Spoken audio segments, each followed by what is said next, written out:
Hi hello నమస్తే, welcome to mister Rama point to point.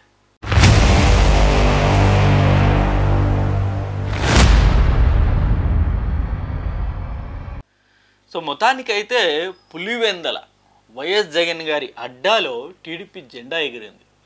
దీని మీద రకరకాల విమర్శలు అనేవి వస్తూ ఉన్నాయి. లైక్ ఇది మొత్తం కంప్లీట్గా రిగ్గింగ్ చేశారని, పోలీస్ పవర్ని ఉపయోగించి వైసీపీకి రావాల్సిన ఓట్లన్నీ కూడా టీడీపీ వాళ్ళే వేసుకున్నారని, పక్క నియోజకవర్గాల నుండి వచ్చి మరి ఇక్కడ టీడీపీ వాళ్ళు రిగ్గింగ్ చేసుకున్నారని చెప్పేసి రకరకాల వార్తలు అనేవి వస్తూ ఉన్నాయి. బట్ ఏది ఏమైనప్పటికీను ప్రజాస్వామ్యంలో గెలిచిన వారే ఆబ్వియస్లీ జెండా ఎగరేస్తారు. వాళ్ళు రిగ్గింగ్ చేశారా, లేకపోతే ఇంకో రకం చేశారా అనే సెకండరీ. ఖచ్చితంగా అక్కడ అభ్యర్థి గెలిచాడా, అది గెలిపే. అది ఏం చేశారనే సెకండరీ. ఇది నేను చెప్పిన మాట కాదు, సాక్షాత్ మన మాజీ మంత్రివర్యులు పెద్దిరెడ్డి రామచంద్రారెడ్డి గారు చెప్పిన మాట. ఎన్నికల్లో ఓడిపోయిన తర్వాత ఏదేదో చెప్తారు, గెలిచిన వాడే నాయకుడు. ఏ ఎన్నికైనా గెలిచాడా ఓడాడా అది చూడాలంతే. అంతే కదండి, జనరల్గా అదే కదా. ఇప్పుడు ఓడిపోయిన వాళ్ళు రకరకాలుగా చెప్పుకుంటారు. ఇప్పుడు అంతెందుకు 24లో కూటమి ప్రభుత్వం భారీ విజయంతో గెలిచింది, 164 స్థానాలు వచ్చాయి. ఇప్పటికీ స్టిల్ వైసీపీ వాళ్ళు ఏం చెప్తున్నమాట, మొత్తం ఈవీఎం ట్యాంపరింగ్ చేశారని చెప్తున్నారు. అదే 151 స్థానంలో గతంలో 2019లో ఎలా గెలిచారంటే అది మటుకు జగన్ గారి బలం అంటారు. అంటే జనరల్గా ప్రతి ఒక్కరు ఇదే అనుకుంటారు. ఓడిపోయిన వాళ్ళు సెల్ఫ్ డిఫెన్స్ కోసం రకరకాల కారణాలు చెప్పుకుంటారు. కాకపోతే పులివెందులో కొన్ని ఘర్షణ వాతావరణం అయితే ఉండింది. ఎందుకంటే మరీ వైసీపీ అభ్యర్థి హేమంత్ రెడ్డి గారికి 683 ఓట్లు వచ్చాయంటే ఓ రకంగా కొంత నమ్మశక్యంగా కూడా లేదు. ఈవెన్ నాకు కూడా అది నమ్మబుద్ధి కావట్లేదు. ఎందుకంటే అది జగన్ గారి కంచుకోట. జగన్ గారి కంచుకోటలో 600 మంది మాత్రమే వైసీపీ కోటేస్తారా? మొత్తం సుమారుగా 10,000 ఓట్ల వరకు ఉంటాయి. అన్ని ఓట్లలో కేవలం 600 మాత్రమే జగన్ గారు పడతాయి. 683 అంటే 700 మాత్రమే వైఎస్ ఫ్యామిలీకి పడుతుందా? ఇది కూడా ఓ రకంగా కొంత నమ్మశక్యం కానిది. బట్ రిజల్ట్స్ వచ్చేసాయి, అనౌన్స్మెంట్ అయిపోయింది. ఆల్రెడీ లతారెడ్డి గారికి విన్ అయినట్టు పత్రం కూడా ఇచ్చేశారు. కాబట్టి ఇక మనం డెప్త్గా దాని గురించి ఎక్కువ ఆలోచించకూడదు. సో బట్ ఇక్కడ మనం డిస్కస్ చేసుకోవాల్సింది ఏంటంటే, ఎందుకు వైసీపీ ఓడిపోయింది, వైసీపీ ఓటమికి గల కారణాలు ఏంటి, అలాగే టీడీపీ గెలుపుకి గల కారణాలు ఏంటి అనేది మనం కంప్లీట్గా వీడియోలో డిస్కస్ చేద్దాం. ముందుగా మీ అభిప్రాయాన్ని కూడా కింద కామెంట్ రూపంలో ఖచ్చితంగా తెలియజేయండి. ఎందుకు వైసీపీ ఓడిపోయింది, ఎందుకు టీడీపీ గెలిచింది, ఈ కారణాలు అనేది మీ అభిప్రాయం తెలియజేయండి. అలాగే నా ఛానల్ని మీరు సబ్స్క్రైబ్ చేయని వాళ్ళు ఉంటే తప్పకుండా సబ్స్క్రైబ్ చేసుకోండి. ఇక వివరాల్లోకి వెళ్ళిపోదాం. వైసీపీ ఓడిపోవడానికి ప్రధాన 3 కారణాలు అయితే నేను చెప్పగలను. ఇప్పుడు చాలామంది అంటారు అక్కడ రిగ్గింగ్ చేసుకున్నారనో, లేకపోతే రౌడీజం చేశారనో, లేకపోతే పోలీస్ యంత్రాంగాన్ని మొత్తం ఉపయోగించి ఇక్కడ భయభ్రాంతులకు గురి చేసి వాళ్ళు యథేచ్ఛగా రిగ్గింగ్ చేశారనో, ఇవన్నీ ఒక ఎత్తు, అవి సెకండరీ. వాటి జోలికి నేను వెళ్ళట్లేదు. బట్ ప్రాక్టికల్గా ఈ 6,716 ఓట్లు ఏవైతే లతారెడ్డి గారు పడ్డాయో ఆ ఓట్లు ఏ రకంగా పడి ఉంటాయి అన్నది ఒకసారి మనం చూసుకుందాం. అందులో ప్రధానంగా 3 పాయింట్లతో ఈ మొత్తం కంప్లీట్ జెడ్పీటీసీ ఎన్నికల్ని నేను ఇలా అంచనా వేసాను. ఒకసారి చూద్దాం. ఫస్ట్ మెయిన్ రీజన్ ఏంటంటే అధికార పార్టీ బలం. ఇప్పుడు జనరల్గా ఎవరైనా సరే, ఏ పార్టీ అయినా సరే, లోకల్ బాడీ ఎలక్షన్స్ అంటే అధికార పార్టీకే 99% గెలుపు శాతం ఉంటుంది. దానిలో కూడా అనేక కారణాలు. లోకల్ బాడీ ఎలక్షన్స్ అంటే ఏంటి, ప్రస్తుతం ఉన్న అక్కడ జెడ్పీటీసీనో ఎంపీటీసీనో సర్పంచ్నో గెలిపించుకుంటే, అధికార పార్టీ అభ్యర్థులను గెలిపించుకుంటే వాళ్ళకి ఏమన్నా నిధులు వస్తాయి, తద్వారా కింద గ్రామాల్లో ఏమన్నా అభివృద్ధి జరుగుతుంది, గ్రామాల్లో ఏమన్నా పనులు ఉంటే ఆగకుండా ముందుకెళ్తుందన్న ఒక ఆలోచనే ఉంటుంది ప్రతి ఒక్కరికి. జనరల్గా ప్రాక్టికల్గా మనం మాట్లాడుకోవాలంటే ప్రతి లోకల్ బాడీ ఎలక్షన్స్లో కూడా 95% అధికార పార్టీకి అనుకూలంగా ఉంటుంది. ప్రజల ఆలోచన కూడా అలాగే ఉంటుంది. ఇప్పుడు బై ఎలక్షన్స్ కూడా అంతే కదా, ఏది ఎంపీ కావచ్చు లేకపోతే ఎమ్మెల్యే కావచ్చు. మేజర్ ఎమ్మెల్యే ఎలక్షన్స్లో అధికార పార్టీ ఏది అధికారంలో ఉంటే ఆ పార్టీ అభ్యర్థి గెలుస్తారు ఎమ్మెల్యేగా మళ్ళీ. ఎందుకంటే అక్కడ ప్రజల ఆలోచన ఏంటి, ఇప్పుడు ప్రతిపక్ష పార్టీని గెలిపిస్తే ఏం లాభం వస్తుంది, అదే అధికార పార్టీ అభ్యర్థిని గెలిపించామనుకోండి, అధికారంలో ఉన్నాడు కాబట్టి ఆ నియోజకవర్గంలో ఎంతో కొంత అభివృద్ధి జరుగుతుంది, ఎంతో కొంత నిధులు వస్తాయి, ఏదో ఒక రకంగా మేలు జరుగుతుందన్నదే ప్రజల ఆలోచన.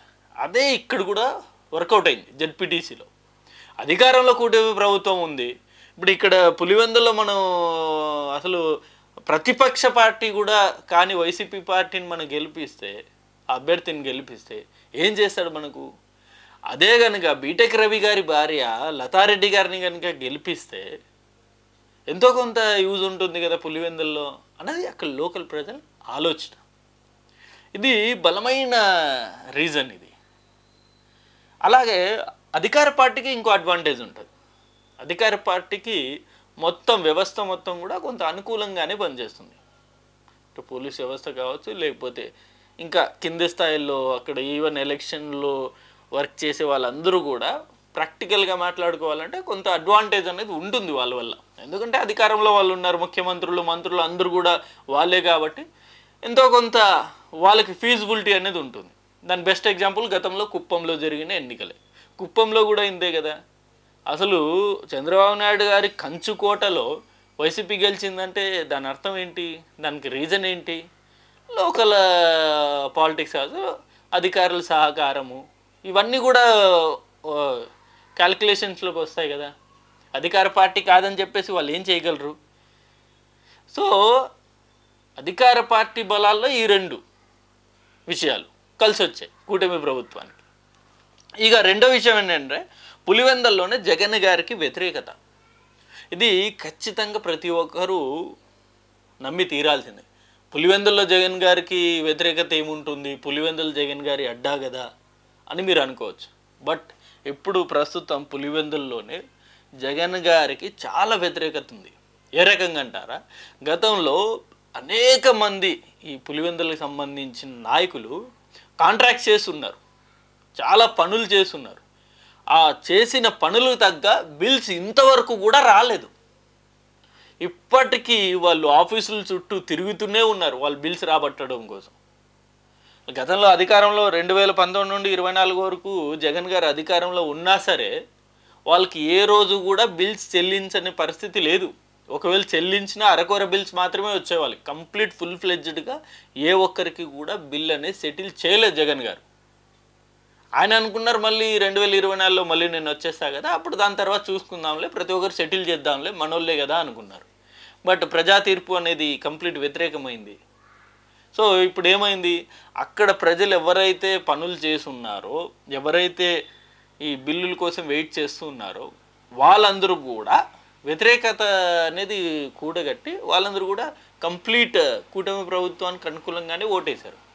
ఎందుకంటే వాళ్ళకి బిల్స్ అనేది రావాలి కదా. జగన్ గారు ఎలాగో ఇవ్వలేదు, కనీసం బీటెక్ రవి గారు దగ్గరికి వెళ్ళి మొర పెట్టుకున్న ఆ అభ్యర్థిని మనం గెలిపించుకొని ఆయన దగ్గర వెళ్ళి మన ప్రాబ్లమ్స్ చెప్పుకున్నా ఆయన ఎమ్మెల్సీ కాబట్టి డెఫినెట్గా మనకు అంతో ఇంతో హెల్ప్ చేస్తాడు కదా అనేది వాళ్ళ ఆలోచన. ఇది కూడా డెఫినెట్గా ఒక భాగమే. ఇక మూడోది వచ్చేసి వివేకానంద రెడ్డి గారి హత్య. సో ఇది పోయిన ఎన్నికల్లో 2024లో కొంత ప్రభావం అనేది చూపెట్టింది.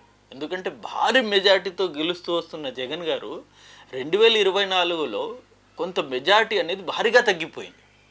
దానికి ప్రధాన కారణం వచ్చేసి షర్మిల గారు, ఇటు సునీత గారు, వీళ్ళిద్దరూ కూడా ఎప్పటికప్పుడు వివేకానంద రెడ్డి గారి ఇష్యూని తీసుకొచ్చి ఆ పులివెందుల నియోజకవర్గంలో ప్రజల్లో ఇంజెక్ట్ చేశారు. బాబాయిని మా వాళ్ళే చంపారు, బాబాయిని మా వాళ్ళే చంపారు, మా కుటుంబ సభ్యులే, పేర్లు అవినాష్ రెడ్డి అను లేకపోతే ఇంకోరను ప్రతిసారి వచ్చి ఇదే ఉదరగొట్టారు. సో ఆ ప్రభావం అనేది 2024లో మనం చూసాం, చాలా అనేది ఉన్నింది, ఇంపాక్ట్ ఉన్నింది. ఇక్కడ అదే ఇంపాక్ట్ అనేది లోకల్ బాడీ, ముఖ్యంగా పులివెందుల జెడ్పీటీసీ అంటే ఆ మండలానికి సంబంధించి కాబట్టి అందులోనూ పులివెందుల మండలం అంటే వివేకానందారెడ్డి గారి అడ్డా అది. సో అక్కడున్న ప్రజలందరితో ఆయన కలిసిమెలిసి ఉంటారు, చాలా కలుపుగొలుపుగా ఉంటారు. సో చాలా అందరితో ఆప్యాయత అనేది ఉంటుంది. ఆ అవకాశాన్ని ఇప్పుడు పులివెందుల ప్రజలు వాడుకున్నారు. ఇప్పుడు గత 30 సంవత్సరాలుగా కూడా ఎప్పుడు వాళ్ళకి ఓటేసే అవకాశం రాలేదు, ఏకగ్రీవంగానే ఎన్నికయ్యేవారు. బట్ ఈసారి అవకాశం అనేది వచ్చింది. దానికి ప్రధాన కారణం వచ్చేసి సునీతారెడ్డి గారు. ఇప్పుడు ఎన్నికల ముందు ఎలా అయితే సునీతారెడ్డి గారు ఇటు శర్మిలారెడ్డి గారు ఇద్దరు కలిసి కూడా ఈ బాబాయ్ హత్యని పదే ప్రజల్లో తీసుకెళ్లారో, అదేవిధంగా ఇప్పుడు ఎన్నికల 2-3 రోజుల ముందు నుండి కూడా సునీత గారు పులివెందులో తిష్ట వేసి అక్కడ ఇదే ప్రచారం, ఇదే ప్రెస్ మీట్, మా బాబాయిని చూస్తూ ఈ ఎన్నికలు చూస్తూ ఉంటే మా నాన్న గుర్తొచ్చారు అని ఆమె ఓ రకంగా సెంటిమెంట్ అనేది యూజ్ చేసింది. ఈ వాతావరణం అన్నీ చూస్తూ ఉంటే మా నాన్న గుర్తొస్తున్నారు అది ఇది అని చెప్పేసి ప్రెస్ మీట్లో మాట్లాడే మాటలు బాగా వైరల్ అయ్యాయి. సో పులివెందుల ప్రజల్లో కూడా కొంత ఆలోచన అనేది వచ్చింది, అరే నిజమే కదా, మనం మంచి వ్యక్తిని పోగొట్టుకున్నాము సో అనేది ఒక ఆలోచన వచ్చి ఆ వ్యతిరేకత అనేది కూడా డెఫినెట్గా వర్కౌట్ అయ్యింది. ఇక్కడ ఇప్పుడు సునీత గారు అక్కడ ప్రెస్ మీట్ పెట్టడము, దాని మీద విమర్శలు రావడం ఈ సెకండరీ. సునీత గారి అల్టిమేట్ లక్ష్యం ఏంటి? వాళ్ళ నాన్నకి చంపిన వాళ్ళు శిక్ష పడాలి, తండ్రి హత్యకి న్యాయం జరగాలనేది ఆమె పాయింట్ ఆఫ్ వ్యూ.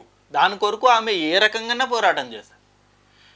కరెక్ట్ టైంలో ఆమె దిగిపోయింది, వచ్చి జగన్కి వ్యతిరేకంగా ప్రచారం చేస్తుంది, కూటమికి అనుకూలంగా చేస్తుందంటే అది ఆమె నిర్ణయం. ఆమె అల్టిమేట్ గోల్ ఏంటి? అక్కడ ఎవరైతే వాళ్ళ నాన్నని చంపారో, ఎవరైతే ఇన్వాల్వ్ అయ్యారో వాళ్ళందరినీ కూడా రాజకీయంగా కూడా ఇబ్బంది పెట్టాలి, రాజకీయంగా కూడా వాళ్ళు ఓటమిని మేము చవి చూడాలనేది ఇద్దరి ఆలోచన, ఇటు సునీత గారిది ఇటు శర్మిలా గారిది. మరి దాని తగ్గట్టుగానే వాళ్ళు వర్క్ చేస్తారు కదా.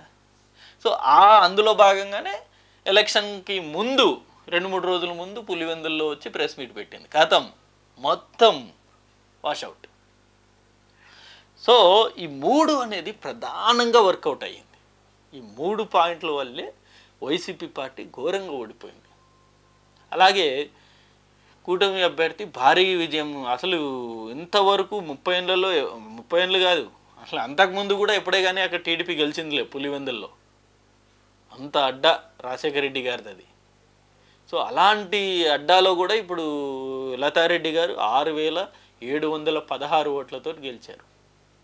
వైసీపీ అభ్యర్థి కేవలం 683 మాత్రమే వచ్చాయి. ఇక దీని మీద కూడా ఇక ఇతరులకి 0 వచ్చాయి, ఇతరులకి ఏం రాలేదని చెప్పేసి కూడా సోషల్ మీడియాలో తెగ కామెంట్ పెడుతున్నారు. అసలు ఇతరులకి ఏం రాలేదన్న మాట అవాస్తవం, అసలు ఫాల్స్ అది. ఇతరులకు కూడా వచ్చాయి. ఎవరెవరికి ఏం వచ్చాయో కూడా నేను చెప్తాను. రవీంద్రనాథ్ రెడ్డి గారి, రాజేంద్రనాథ్ రెడ్డి గారికి వచ్చేసి 79 ఓట్లు వచ్చాయి. శివ కళ్యాణ్ వచ్చేసి 101 ఓట్లు వచ్చాయి. జై భరత్ రెడ్డికి వచ్చేసి 35 ఓట్లు వచ్చాయి. రవీంద్రారెడ్డికి వచ్చేసి 14 ఓట్లు వచ్చాయి. సురేష్ రెడ్డికి 4 ఓట్లు, సునీల్ యాదవ్కి 2 ఓట్లు, నోటాకు కూడా 11 ఓట్లు వచ్చాయి. మిగతా వాళ్ళకి కూడా ఓట్లు వచ్చాయి, మిగతా వాళ్ళు ఓట్లు రాలేదు, కంప్లీట్ మొత్తం వాళ్ళే రిగ్గింగ్ చేసుకున్నారు. ఇవన్నీ ఇక ఫాల్స్. ఇక ఎంత చెప్పుకున్నా, ఇక ఎంత మాట్లాడుకున్నా వేస్ట్. ఇక గతంలో కుప్పంలో వైసీపీ గెలిచింది, ఇది వాస్తవం. ఇప్పుడు పులివెందుల్లో కూటమి గెలిచింది, టీడీపీ గెలిచింది, ఇది వాస్తవం. ఈ 2 వాస్తవాలే, మిగతా అన్నీ కూడా ఫాల్స్. ఏది నమ్మకండి. సో ఇది వీడియో. అండ్ ఈ అంశం మీద మీ అభిప్రాయాన్ని కూడా కింద కామెంట్ రూపంలో ఖచ్చితంగా తెలియజేయండి. Thank you for watching this video. Thank you.